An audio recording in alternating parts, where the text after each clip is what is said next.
Welcome to the QB Chronicles, an SMU football podcast with Garrett Gilbert and Kyle Padron. Join former SMU quarterbacks Garrett and Kyle as they break down each week's game, offering insights from their own experiences on the field. In addition to game analysis, we'll also bring you special episodes featuring interviews with past and present SMU players, sharing their stories and perspectives. Whether you're a diehard Mustang fan or just love football, this podcast is your go-to source for all things SMU football. Pony up!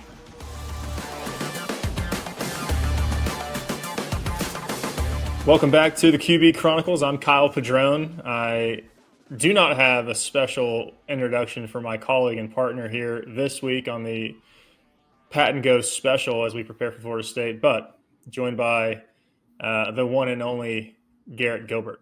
We'll give you a pass this week, man. It's just it's a little midweek episode. The work week gets long. We'll give you a pass for tonight, but I think we expect big things come our post-game wrap up. The players and the performance on the field will inspire next week's intro of the breakdown. Conference play, we got a big opponent coming off of a win. Took the skillet back from TCU a few days ago. The 24-hour rule has come and passed. We enjoyed the win, but we're moving forward and on with conference play and welcome a reeling Florida State team to Dallas to open up ACC play.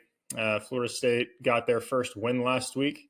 What is, early on a disappointing season for Florida State, but I think they are doing some things to right the ship on their end, and it's still Florida State at the end of the day. So excited to break this down with you and give a preview, and would love to just dive right in and get your thoughts on maybe what we should expect this weekend when we kick off with Florida State at 7 p.m. Yeah. And I think, this diving into conference play, we've kind of done this at the end of our episodes, but wanted to make sure that we took a minute to, really talk about what things look like and where SMU's at as they dive into, again, this team has everything that they want in front of them and a great opportunity with a traditional powerhouse coming in. Obviously, we just talked about how Florida State's reeling a little bit. Just some quick numbers. They're sitting at 1-3. The offense has had a lot of trouble getting going versus the first few games. They're averaging 15 points a game. They're averaging less than 300 yards a game. A team that's not been good on third down. Their defense has been solid and kept them in most games, but this is a team that's really, really been struggling. However, like you said, Kyle, we know this is Florida State, so they will be talented. All the things that have held true coming into this season, what we've talked about coming into conference play, and playing, teams like this every week, they still remain true, right? So the offensive line is going to have to step up. The defensive line is going to have to control the line of scrimmage. That's where this game will be won. And so I think this is a Florida State defense that has given up their average against the run. They're giving up 4 yards a carry. I mean, as an offensive coordinator, that's exactly what you want. As a defensive coordinator, you want to hold them to anything less than 4 yards a carry. Because that typically gets you off the field. So that's where this all starts is the line of scrimmage. So we talked about market improvement, both from the offensive line and from how the coaching staff game plan last week against TCU. I want to see what happens this Saturday playing against another, again, struggling but talented team. Up front, that's always you're going to hear us consistently talk about this as we go through the season, but I think offensively, really on both sides of the ball, just dominating the line of scrimmage. And to get Rashard involved early, similar to what we saw last week, get the run game going, get that established. You talked about how it was slowing down the defensive line, the pass rush, and finding creative ways to get Kevin outside of the pocket and move the pocket, let him throw from different platforms. But I think that starts with getting the run game established early. And I expect Coach Lashley to stick with that sort of game plan. It won't be identical to what we saw with TCU. Obviously, the game's going to be a little different. I think that's another key to the game, though, right, is defense has to continue to force turnovers. And defense, Nevada had a couple. BYU, Houston Christian had 3, 5 last week. So just continuing to take away the football, whether it's, punching out, picking it off, creating turnovers and giving the offense a shorter field and opportunity to go score. We're going to have to create some turnovers, but offensively, I think it all starts up front with the big boys, as you said. and also getting Brashard his touches and finding creative ways. He's the best player on the field. I said that a few days ago, and finding ways to get him the ball, through the run game, but getting him, maybe get him out of the backfield, create some different matchups, put him out wide, spread him out, see what the defense does, how they react to it. But I fully expect us to establish the run game early and then create off of the run game from there. Yeah, I like everything you're saying. On the other side of the ball, again, our defensive line has done a good job of this, but another challenge, this is going to be week in, week out. We're going to probably sound like broken records. Like this is where things are going to start each and every week. And so this Florida State team, they don't do a great job running the ball. So that needs to be something that we make them one-dimensional early on. They've also struggled throwing the ball. There's been a lot of talk about DJ. DJU is what we're going to say. There we go. There's been a lot of talk about his play this year, but frankly, they haven't had much of a chance offensively anywhere. And so that needs to be something that we continue and stamp out early as well. I'm excited to see a Saturday night crowd at SMU, an ACC game against a traditional powerhouse. This should be as fun as it gets. I want to spend a couple, not a couple minutes, but a brief period talking about DJU. I think we've seen him play good football in his career. He was at Clemson, went to Oregon State, and now at Florida State. And Clemson, Oregon State. Being two people that have transferred and played at different programs, different systems. I mean, even at Texas, you had, 3 coordinators in 3 years. And so I think DJ is going to play some good football this year. There's no question in my mind about that. I don't know where you stand. I think DJ is a good quarterback.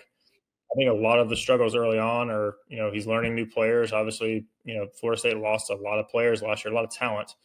Not that they don't have any talent this year. They brought a lot of people in, and they've got some great athletes. They always do. But I think it's a matter of time until they get up and going, up and rolling. And DJ's got to find, not that I'm pulling for them by any means. I hope we beat the brakes off them like TCU. But I think they're weeks away. Hopefully not this week. Hopefully they don't figure it out. But I do think DJ is going to play some good football, and I think it's just a matter of time from his perspective. He's a good player. But with that, I think Club Takeaway is going to create – we've seen him put, the ball on the ground, throw some stuff up for grabs. Yeah. And I think he's likely going to do the same thing. But I'm hopeful that Club Takeaway is still active. I think that's a huge part of the game, like we talked about a minute ago. From there, I think defensively, you touched on a little bit, but I think they have, their DBs, just kind of looking through the roster. I mean, all those guys are pretty lanky. They're tall, athletic. They run well, and they're not giving up a ton of points. So I think it's going to be a game where get 5, 6, 7 yards, take a shot, 5, 6, 7, take a shot, where we've got to kind of methodically work the ball down the field. I just don't think we're necessarily going to give up those big plays in the same way that we saw against TCU. Yeah, patience is not a bad thing. To touch on DJ and Florida State as a whole, I think this is a product of, and this kind of probably sounds like, old man, curmudgeon. I love when you say curmudgeon. I think this is like the third time you've said it on the podcast. It's pretty sweet. It might be my favorite word. I think this is a product of the transfer portal and what college football has become. You get guys that are plug and play, and sometimes it's not going to work out perfectly, or especially it's not going to work out perfectly early. And last year we saw the stars align for Florida State. Frankly, they deserve to be in the playoff. And then their quarterback goes down, and obviously, things change from there. And then the bowl game doesn't really count. Nobody played for them. So this is what's going to happen. I think you're going to see years where the stars align for a program like Florida State because they're going all in the transfer portal. And then you're going to see years like this where, unfortunately, things don't click, things don't mesh on the offensive line up front, things don't mesh on the defensive line. And guess what? Playing quarterback's hard. And DJ might have thought this, and again, I'm with you. He's played some great football. Maybe this system doesn't fit his eye. Maybe it doesn't. Those types of things happen for a quarterback. And so I'm rooting for him the rest of the year. Not on Saturday, but I think that's just a part of what college football has become. And so I'll be interested to watch them going forward the rest of the year. just to see how things mesh and come together. You've got to think Norvell gets it. The success they had last year, he's a great coach, and I just feel like they're going to figure it out. It's not going to be a playoff year for them. They've already kind of that ship has sailed. Norvell is going to get them to a point where they're playing well enough to get to a bowl game and compete in the ACC. And again, I guess Georgia Tech was the first week they lost. Are they, I guess, 1-1 in ACC play right now? Yeah, they're 1-1 in the ACC. I mean, and does that give them an advantage to you, Garrett, playing a couple of conference games already? Well, I mean, it could if they'd gotten off to gotten on a roll, but now being 1-1, actually 1-2, I think Boston College. We're having to learn a whole new conference here, so sorry everybody, but Boston College also in the ACC. So, 1-2, and they've got so anyway, it's I think it could be an advantage, but it doesn't look that it doesn't look like it's that been that form this year so far. And so I'm with you that they're a very interesting case study from last year to this year. Real fast before we jump off, because we want to keep these previews short. We've got SMU -6.5. Give us a prediction. Shoot. And by the way, this is not in the least bit 100%. gambling advice. It's probably gambling advice. I'm in a number of college football pools, and I'm in last place in all of them. So respect. I think SMU wins. I'm not certain we cover. Not gambling advice. Again, preface. Billy or whoever edits this, hopefully you add a disclaimer here. But yeah, I think SMU wins. I think we are the better football team, and I think Florida State figures it out, just not Saturday. I've got the Ponies 31-27. I'm really close to you. I got a 27-21 SMU victory. We got a great kicker. We're going to ride him to 2 field goals and 3 touchdowns. And I think Florida State scores a touchdown to make it 27-21 late. And we're partying on the hilltop, partying on the boulevard post-game. Yeah, absolutely. I am. And the over-under for that matter. Over-under is 47.5 for that matter. So we're right there on both of them. So anyway, that's all I got for today. I'm excited. Again, we talked about this on Sunday. Get to the game. This is a big opportunity for SMU to put themselves on the map. I know that this Florida State team isn't playing great football right now, but let's show SMU. Let's show what SMU has to offer, and take a step in the right direction towards being the big time football program that we want to be. Echo the same sentiment. That was going to be my sign off as well. As have a great time on the boulevard.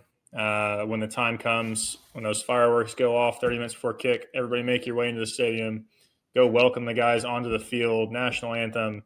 Let's bring the juice, and let's have a great night Saturday. Let's go get another dub. Pony up. Pony up.